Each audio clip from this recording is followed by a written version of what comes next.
How's it going, everybody? Welcome to the Gym Range podcast. This is episode 19, I believe.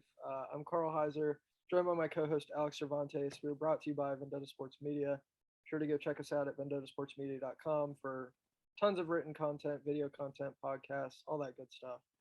As far as college basketball goes, maybe the game of the year yesterday, right? I think that's the game of the year. Kansas, Texas Tech, double overtime. Kansas Mhm. gets the win. There's a lot of takeaways I think from this game. For one, Agbaji, right? I mean, you What said it. what did I say? You said it. Big 12 preview. Ochai Agbaji, Player of the Year, drops 37 points, 7 for 12 from three, hits the game tying 3-pointer in overtime to force double overtime. By the way, that was one Insane of the performance. purest shots I've ever I just ecstasy watching that leave his hands. The net didn't move. Net didn't move. Didn't move at Like all. it was gorgeous. Like I don't it I mean I literally had no words. I just sat there. Yeah. Just yeah, you got to take it in when you have just that kind of a game. Yeah. Um I will say though, to like your game of the year sentiment, I just think we've been blessed with some phenomenal games, but it just feels like every week we've kind of like we feel like we've seen it and then it just gets topped. Like we had Duke Gonzaga. Yeah. That was a great Then game. we got I'm trying not to forget anything in December.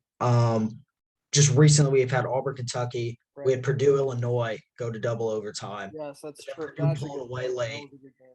Purdue pulled away late, and then obviously we had this Texas Tech game, Texas Tech, Kansas. So I mean, phenomenal games. Yeah. Yeah. And I know I'm forgetting some. That's just Dude, it's been too good. there have been a lot of great games this year. And one of my big takeaways is Texas Tech because I don't know how I'd have to go back and look at where we had them in our Big 12 preseason rankings. But wherever it was, I think it was too low. Wherever it was. Okay, so going through it in my head, I think we had them either 5 or 6.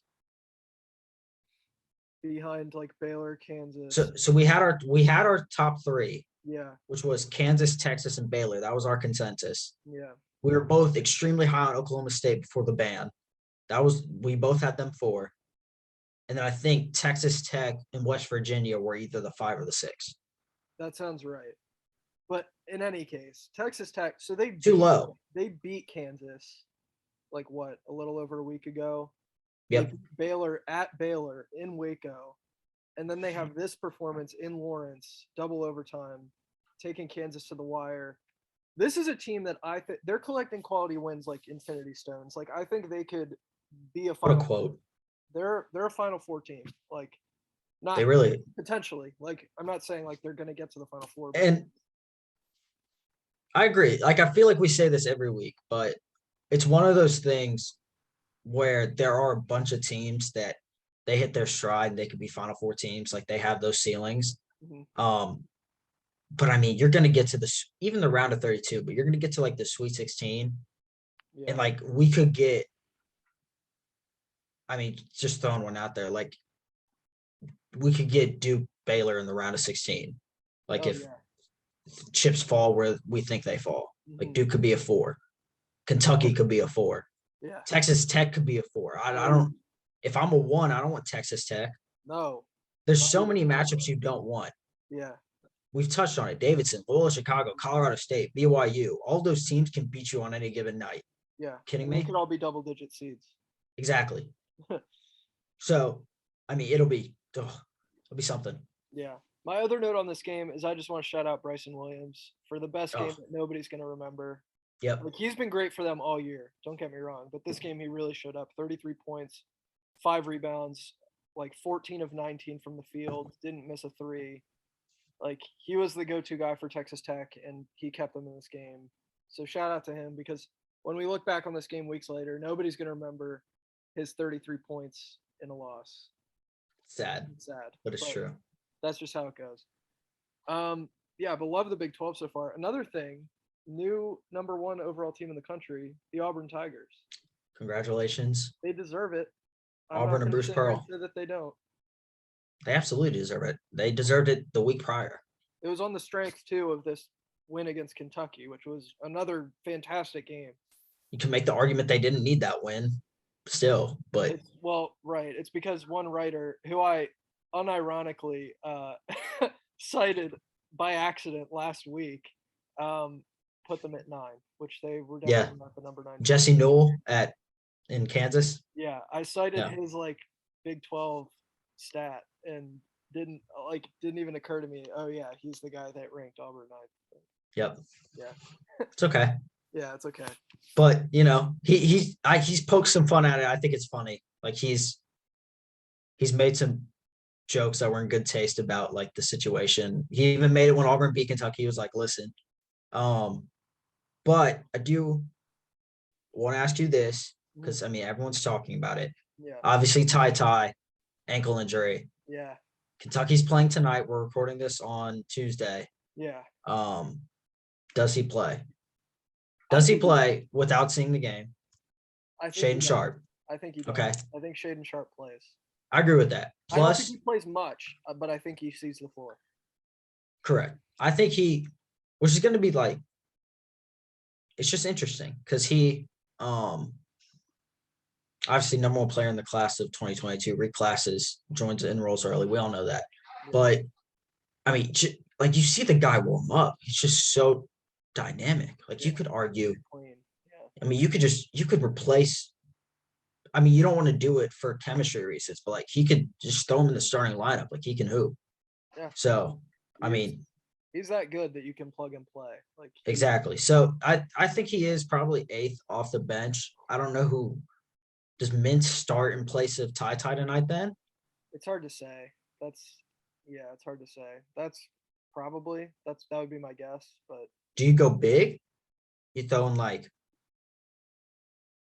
I mean, I'm just trying to think of the roster. Like, Keon Brooks starts. Are you throwing Toppin too? Yeah, I mean, who's their opponent? They play Mississippi State. Oh yeah.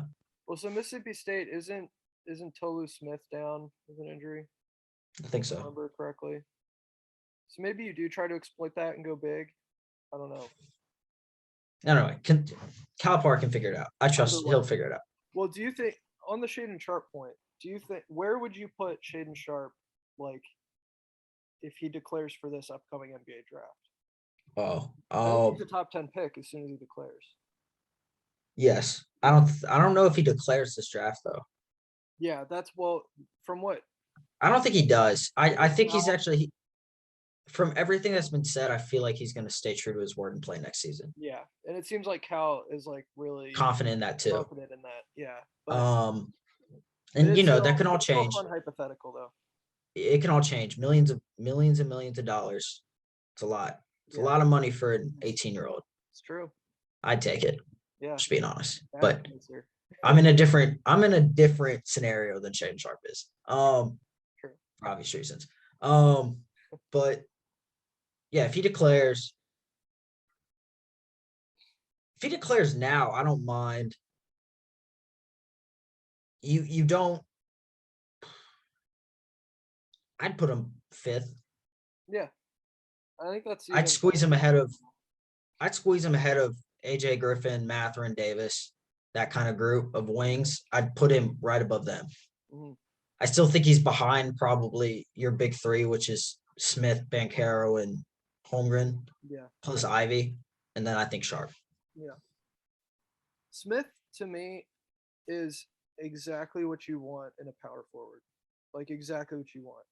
He can hit any shot on the floor. Really is. He's fast. He can handle the ball. Like great in transition.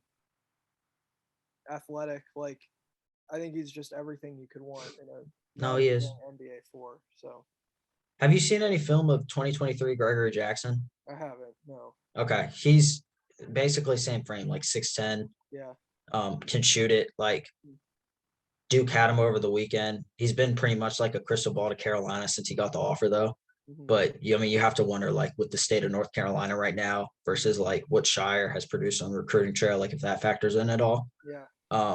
But it's similar. Like they stretch the floor, can shoot. I don't know if he's got like the same polish that Smith does, because I mean, Pearl talked about it on the Field of 68, but like the way it comes off Smith's hands, like you just think it's you think it's going in every time it leaves. Oh, yeah. And that little action they run at the elbow for him, where he just kind of catches it, faces up. Mm-hmm. I mean, might be the most unguardable thing in college basketball right now. Right. I mean, he's already unguardable. Like, he's shooting over double teams. He's 6'10"? Like, Yeah. you're not What gonna, shot? you're not Yeah, blocking that him. one he hit over, what was it, Brooks, and it was doubled by like Yeah, Mintz like on or the elbow. yeah, it was he was doubled late by like Mintz or Grady, Yeah. and he caught it and just hit it over both of them. Fadeaway jumpers, like, easy.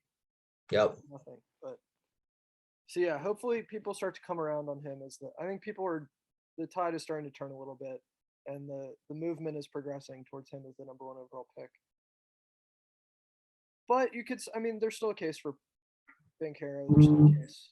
I think maybe less of one for Holmgren because he's probably a little more of a project, but I think the case for Bancaro is still there. And it's tough for Holmgren because the usage on that Gonzaga team is just lower. He's not the feature guy. No. Yeah. Which obviously is unfortunate, but like it's not tanking his draft stock. Mm-hmm. I mean, I guess it's relative, like if he wanted to be first overall, but anyway. True. Another big game that we saw within the past week, Indiana took down Purdue. Yeah. The suit. That's big. The suit. See, that's my thing with Indiana is like beat Purdue. If you're right, they beat Purdue, great. But if you're as a fan base like at the point where it's like you're like kind of buying into the like suit no suit thing, like that's just kind of my case for how inconsistent Indiana is. That it's like that becomes a factor. You know what I mean? I get it, but some of the superstition behind it is fun. No, it is. It is fun. But it's like I think what should be talked about more about the suit, more than the suit, is the fact that they beat Purdue, stormed the court at Assembly Hall, play Michigan like 3 days later, and lose by 18. No, I mean that's valid. Like, and that's kind of my thing with Indiana is like they're good enough to beat Purdue in a game where like they weren't even like force feeding Trace Jackson Davis. Like that was one on the strength of their guards. Really, he had 4 points or 2 points or 6 points, whatever it was. Yeah. So Tennessee. Yeah, and he was like a 3-year starter, but like hadn't. Yep, coming off the bench this year. Yeah, he was a former 4-star, and like he just came alive in this game. Scored like 16 or 17, I think, in the at least, half, and then the game-winning points. So. Yep. Yeah, that's cool. It's a cool story. It was. Yeah. I didn't need Indiana beating Purdue there, and then Purdue playing Northwestern at home. Mm-hmm. Wasn't fun. And that win for Indiana definitely pushes them to the right side of the bubble when we're talking 22 NCAA tournament. Yes, but do you not think that the 18-point loss to Michigan doesn't hurt? I agree. Yes, I agree. Now, I do think Indiana was helped by the fact that UNC was dog walked. Yeah. in 2 games. No, it's true. So, yeah. I mean, the bubble's going to fluctuate. Like, Amon Brennan of The Athletic released his bubble watch today. Yeah. And, yes. So, we'll see. I mean, like, there are, like, 4 SEC teams that you could say are on the bubble right now. It's kind of wild. Oh, absolutely. Yeah. So, that's always what's fun is, like, there are teams that we know are going to make it, but then once you get to, like, the margins, that's when it gets, like, really interesting. Mm-hmm. In terms of prioritizing, like, resume versus, like, this team got, lost by 15 to an unranked team. It's like, oh yeah, get into that kind of stuff. You get into or stuff like they have a potential, like, their resume isn't good, but they have a potential, like, lottery pick on their team. So, like, put them in. Yeah, put them in. I want to see Armando Bacot in the tournament. I do too. I mean, depending on, like we said, there's going to be a ton of teams that are, double-digit seeds that are very, very good. And so if UNC is in that, like, 6-7 range, like, they're in trouble. Yeah. In trouble. Yeah. But anyway, I mean, the name brand, I think, gets them in regardless. Plus, some metrics like them. Yeah. I think that helps. I mean, their offense is great. It's just they let other teams score at will. So their pick and roll defense is just like they don't obviously. I mean, Mhm. You watch the North Carolina game, you can see the effort lacks at times on the defensive end. Yeah. But speaking of North Carolina, Caleb Love has really come into his own. He really has. It's unfortunate because like of their struggles. Mhm. You're gonna hear about Baycott, of course, because he has 10 straight double doubles. Yeah. But yes. Speaking of bigs, Paolo Bancaro with a 3.97 Duke. Love it. Love it. Do you love it? I I mean, don't know if you do. I don't know. That hat would say otherwise. Yeah, it's been like years though since that's even mattered. That's fair. Needs to happen. John Shire, make that the point of your career. Yeah. So I want to bring this up on the podcast because it came up over TikTok yesterday. Okay. Where I did one of the TikToks for like, the randomizer, are they an NCAA tournament team? And Tennessee came up and I hesitated. I hesitated on Tennessee because Okay. my reason for that is like I fully admit I did not give Tennessee nearly enough credit, and my reaction made it seem like, and I said like they aren't safe, but mainly that's because the Kentucky game left such a bad taste in my mouth. Yeah. Like I mean, it's hard not to. It's hard not to. Like they lost by 28 points. I mean, Kentucky played a phenomenal game. They shot like 65% from the field or something insane like that. But that's the kind of thing when like that's my last memory view. That just makes me think you weren't safe. Yeah. Yeah. But then I had to, basically apologize in the comments to a bunch of people who were like, this guy really said that Tennessee isn't safe. Like, what is he talking about? Well, I mean, in fairness, like I'll go back to Brennan. Brennan joked that Duke arguably isn't safe right now. Like they're not a lock. Quad one isn't great. Yeah, but they're still. No, I mean they're still Duke. If they beat Clemson and they beat Louisville, I'm fairly certain you can say Duke's a lock. Yeah, They handle business. it's true. So and they beat Wake Forest by double digits, which correct. We should talk about Wake Forest because they're another We should. team that we undersold in the preseason pretty drastically. I think everyone undersold them, and Yeah. I think that's a massive discredit to what Steve Forbes can do. Mm-hmm. No, he's turned Also, into yeah, like real contender in the ACC. Truly. And I mean, I wonder what happens when you assume Alondas Williams is gone at the end of the year. Paolo just picked up his second. 4 minutes in. Anyway, Wake Forest. It's not good. Anyway, Wake Forest. I mean, Alondas Williams is playing his draft stock way, way up. He's the only player in college basketball averaging 25 and 5. So there's that. Yeah. I mean, he's got to be ACC Player of the Year. As of right now, yeah. Leader in the club. Yeah. For sure. I mean, I wonder what has to happen for him, like, not to get it. Either Paolo's got to get to, like, 20, and Duke just has to, win out the rest of the ACC, I think. It has to be convincing. Because, just his play. Williams' playmaking and just what he does for that team. Yeah.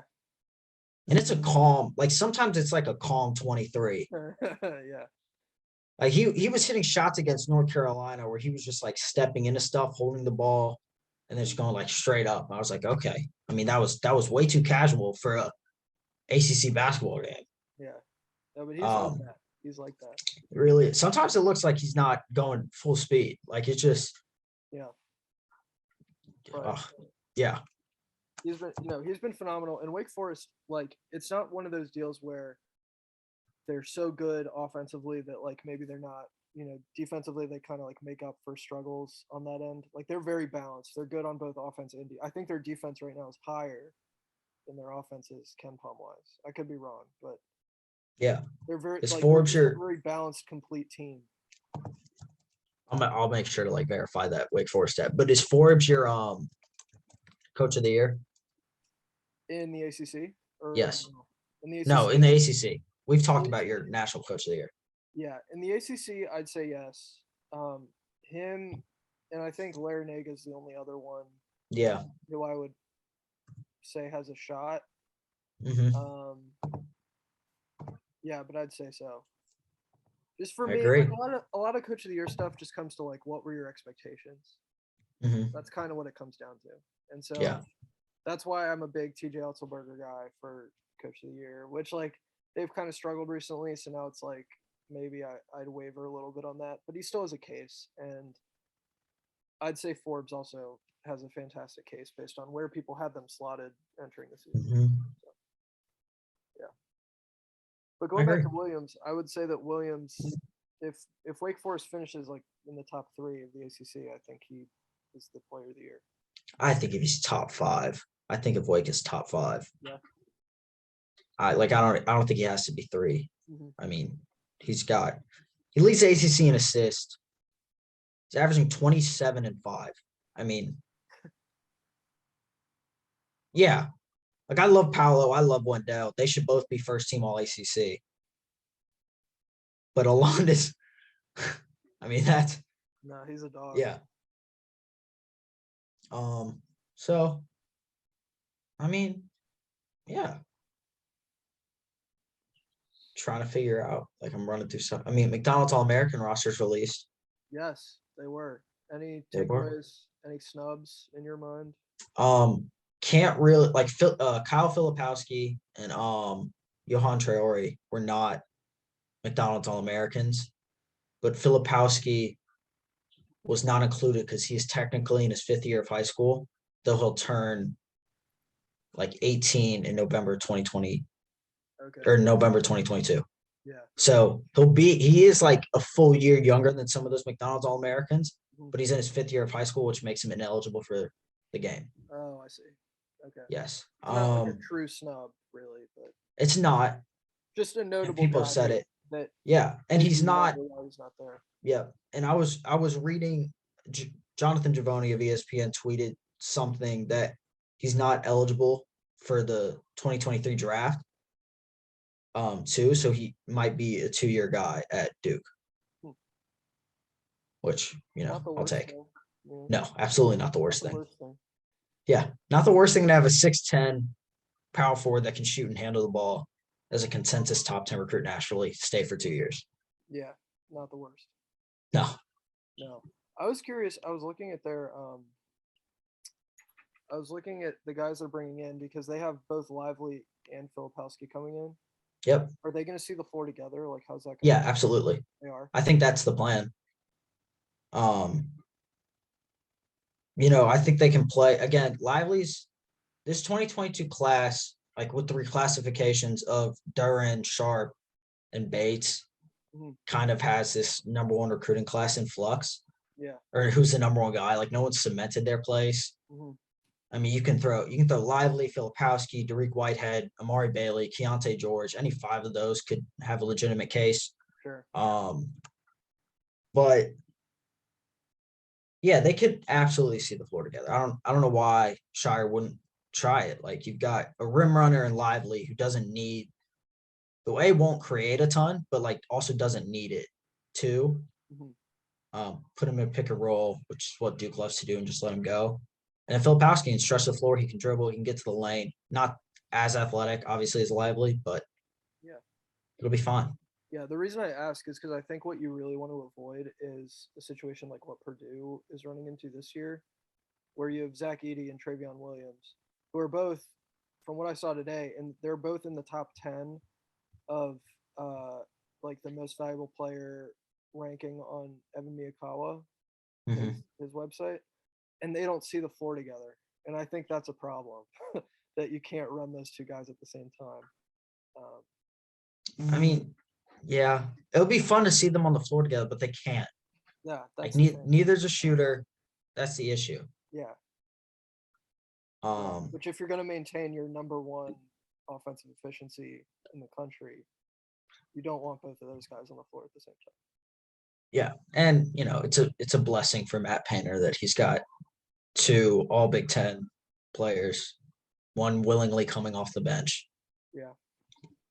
1 to start game, 1 to close games. Like you're not going to really run into foul trouble again. So it's not often you see that. Correct. One thing I did want to issue a correction on from previous episode.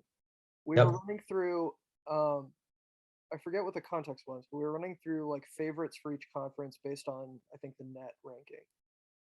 And when you said Loyola Chicago, I immediately was like, nobody's going to challenge them. But I didn't account for Missouri State being nasty. Isaiah Mosley, Isaiah Mosley's he's a hooper. Like that filthy. man is a bucket. That man is a bucket. And they're going to challenge Loyola Chicago. They beat him. That Missouri Valley Conference. I mean, they did. And it wasn't even like, what did Isaiah Mosley have? 40? He had a lot. It was ridiculous. He's had some crazy stat lines. Yeah. He was like everyone's player of the week. Yeah, that was my just correction I had to issue very quickly. I spoke without thinking. Look out for Missouri State. But something you wanted to do is we can run through the Power Six and just try to name the top 4 in each conference. Okay. Yeah. Let's do it. Okay. Where do you want to start? Let's start ACC. Okay. Yeah. Right now it's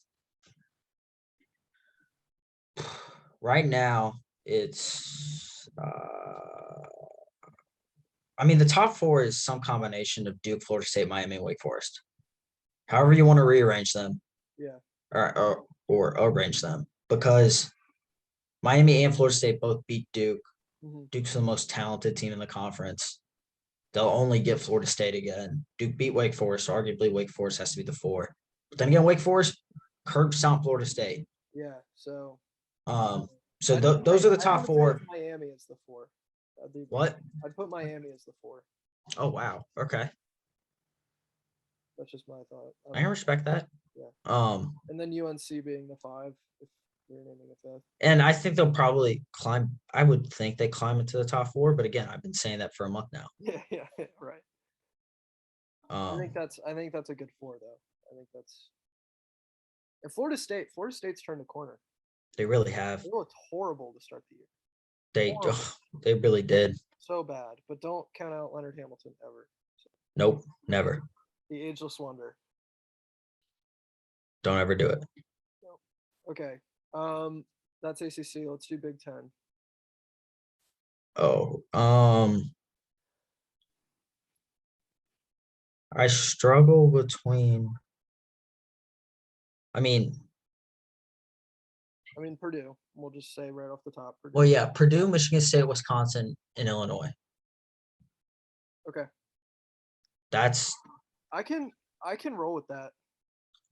I think I'd go Purdue 1, Michigan State 2, Wisconsin 3, Illinois 4. Okay. Yeah, I went to the Maryland-Illinois game. We got a result in that one. Didn't have to. Yes, you did. Didn't have to deal with Kofi Coburn, which was a big. No, you didn't. Big blessing. This one's a tough one because you leave out like Ohio State. You know. Yeah. Yeah, that hurts. Yeah, I don't like Ohio State, but like, yeah, it's tough not to justify them being in there. Yeah, but I do think with the guard play and the shooting that Illinois have combined with the paint beast that is Kofi Coburn, plus they're 6-2 in the conference, I think they should be top 4. So, And then what Wisconsin has been with Johnny Davis, like I think that is the top 4. But as with all things, it will fluctuate probably. Absolutely. Yeah. All right, that's the Big 10. Big 12. Yeah. Kansas won. Here's where things get real interesting. Kansas won. Baylor won. Kansas 1A, Baylor 1B. Okay. Yeah. Right now. Texas Tech 3. You got to right now. I think so.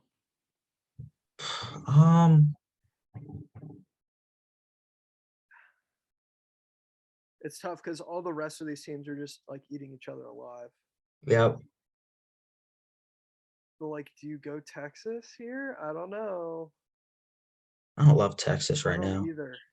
And I was rewatching our Big 12 episode to find my Agbaji take, and I had as good as that take was, I had a bad one right now because I said book Texas Sweet 16. Yeah, it's not looking likely. No, like a team that can sustain any type of success in March. No, I mean, we'll see. but We're 2 months away. So yeah. Oh, geez. Like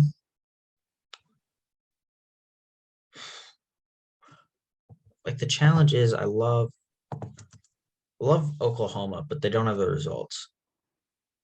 Iowa State's 2-5, I think. yeah.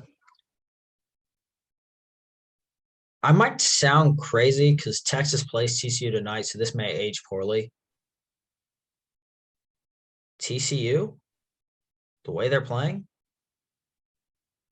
I mean, they do sit fourth in the comp. Like the clear three is what we have. I'll go I mean, Texas 4A, Iowa TCU's State taking 4. care of business. They beat Kansas Yeah, State, beat Oklahoma in overtime, only lost by 1 to Oklahoma State, and then beat Iowa State, and their other losses to Baylor. So I'll go 4. It's like 4A, 4B, 4C kind of. yeah, But yeah. I mean, I'll go like Texas, Iowa State, TCU. Like that's kind of the grouping. Mm-hmm. I mean, I can't really pick a fourth team, and I know that's not like good, but I mean, the Big 12 it's a mess kind of because they're gonna get a ton of bids, and there's a lot of teams that are like Yep. kind of the same caliber, but are Yep. all very good. Yep. So yeah, that's probably the toughest one though of all of them. Who would you go for? My 4, I just stick with the preseason and just say Texas, Yeah. Okay. Even though I don't like how they're playing right now at all. Yep. I trust Chris Beard. You got to. The track record alone. So Gotta roll that's with all it. it is. Like I'm uncomfortable putting them at 4, but I'm doing it anyway. Yeah. All right, after the Big Ten, Big East.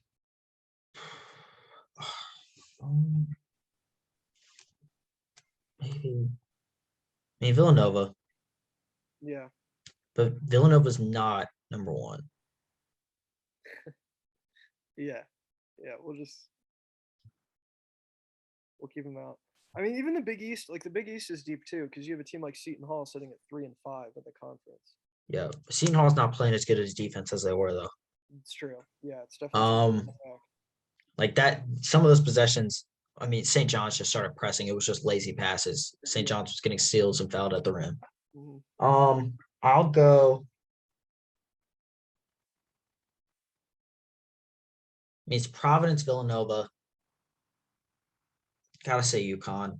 I'll go Marquette and leave out my beloved Creighton Blue Jays. Okay. Yes. Okay. Mine, I think. Okay, mine is definitely. I think you have to go Providence, Villanova. You can make the case that Providence has gotten like just super lucky. You can. Like 4 of their wins are against like the bottom of the conference. So I'm fine. If you put Villanova there, that makes sense. They got Gillespie. They've got Moore. They've got Daniels. Like, you can't have a problem with that, I don't think. I mean, I definitely put Marquette in that top 4. They just beat Villanova. Yep. They're only a game back. They're hot. They're hot. They're red hot. So I'd put Marquette. Shaka Smart. I'd slide Providence in there, even though they haven't. Yep. They haven't really been tested in the conference yet, and then. For me, it's between Xavier, UConn, and Creighton.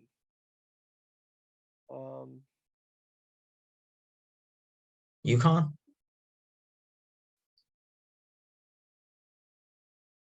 I mean, I think that they did just lose to.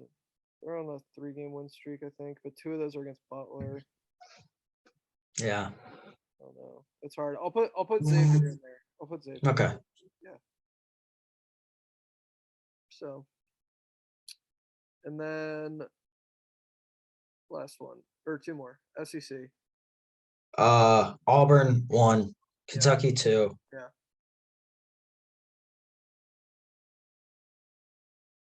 LSU. Okay. Mississippi State. Okay. Yeah. I'd say again Auburn, right now. Auburn, Kentucky. I mean, LSU's on a 3-game losing streak. Yeah. So I'd put I don't really trust A&M. I mean, I haven't caught a ton of games, but I watched them. I still trust like LSU's defense to get them through some games. yeah, Their offense isn't great by any means, but right. I would take LSU over Tennessee. Really? Okay. Yeah, I mean, Tennessee did just beat them by 14. I know. So I guess that's not a good take, Although but LSU did beat them earlier, so I mean, it was yeah, split. They're about the same. So I think you you know, can take one or the other. But yeah. I'd take, yeah, I'd take Auburn, Kentucky, Mississippi State, because I was high on them to start the year. And then Got all of Ben Howland.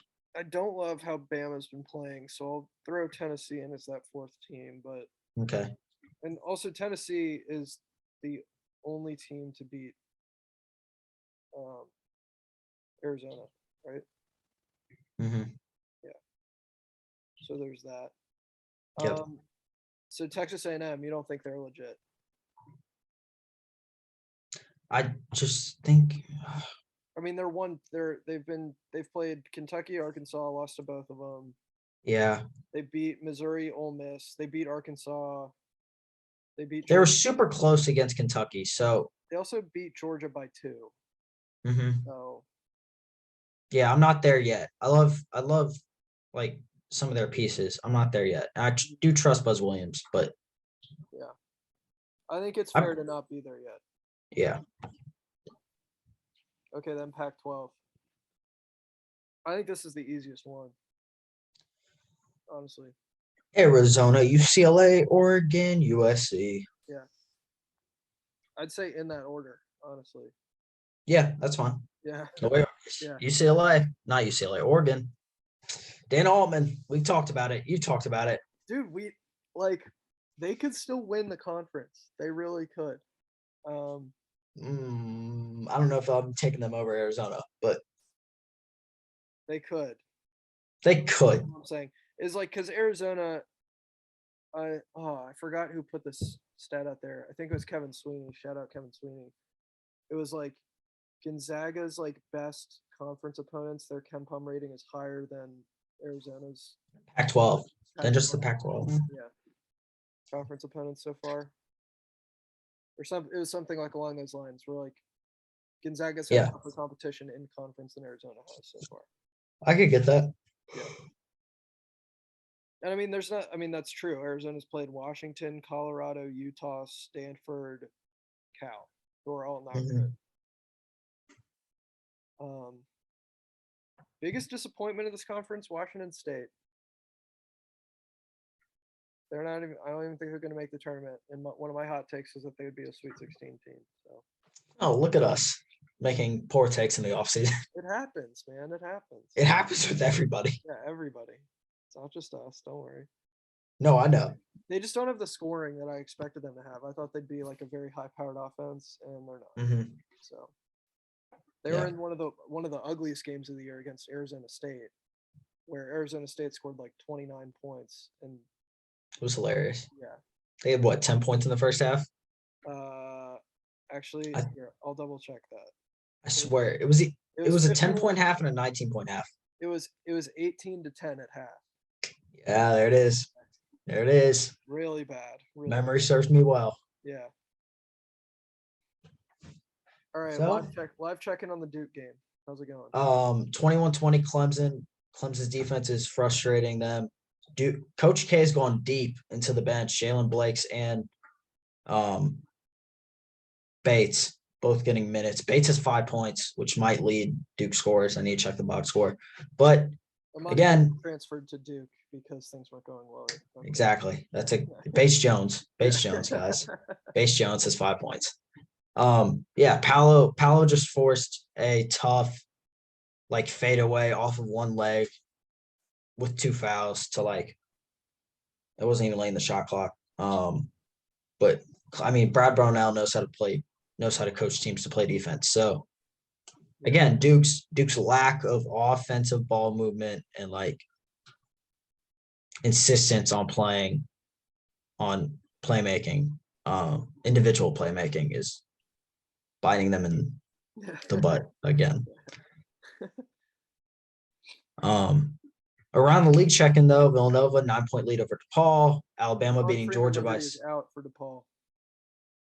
Oh. Villanova should run that up. Oh, yeah. Alabama only up 6 against Georgia at halftime.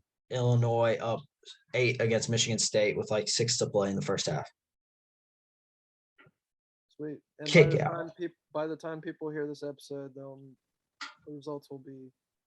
They'll know the results.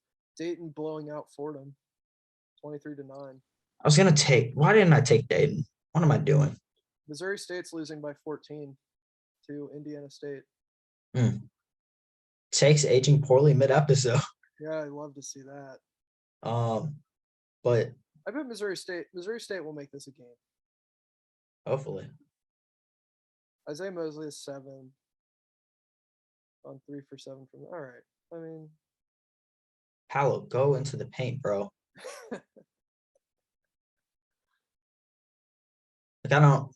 Does he just like not realize he's bigger than everybody else on the floor? Duke's playing a zone. Really? Yep, 2-3 zone. Yeah, they're denying Wendell from like any offensive initiation. So Jeremy Roach is right now leading the charge. They're shooting well from 3. Now we've got Theo John trying to post up. And Jeremy Roach missed a floater. Oh, foul on the floor. This is why I can't do play-by-play. Yeah. Did you hear how monotonous that was? Yeah. That was so anticlimactic. That was so bad. Yeah. That was horrendous. Oh, man. All right. Well, I hope you guys enjoyed the play-by-play from Alex. I don't know if, Alex, do you have any other closing remarks before we get going? Do you have any closing remarks? Gosh, I hope Duke pulls this one out. I can't. Can't take this. Right? Like they should. I can't take this mentally this week. Yeah, you've got a lot. Midterms, applications, like I can't. You just got the booster, like. Yeah, and I got the booster. I don't need this on top of it. Yeah. What was that pass? Turnover. Shocker. Look at that. Jeez. The stress is real from Alex. It really is. Yeah. Turnover again. I mean, this is just sloppy. This is just rough. This is like my week. It's only a Tuesday. Yeah. Hey. Sloppy, rough. Like it's just frustrating. Still a lot of basketball left to be played in that game. Still So a lot true. of basketball left to be played in that season. So thank you guys for tuning in. Absolutely. On YouTube or Spotify. Be sure to follow us on Twitter at GymRangePod. Follow us on TikTok at GymRangePod. That's been popping off, and we've gotten a lot of fun comments and participation so far. So thank you guys for that. Subscribe to the YouTube channel. Throw us a 5-star rating on Spotify. All that good stuff. You already know. For me, for Alex, that's going to do it. We'll see you guys next time.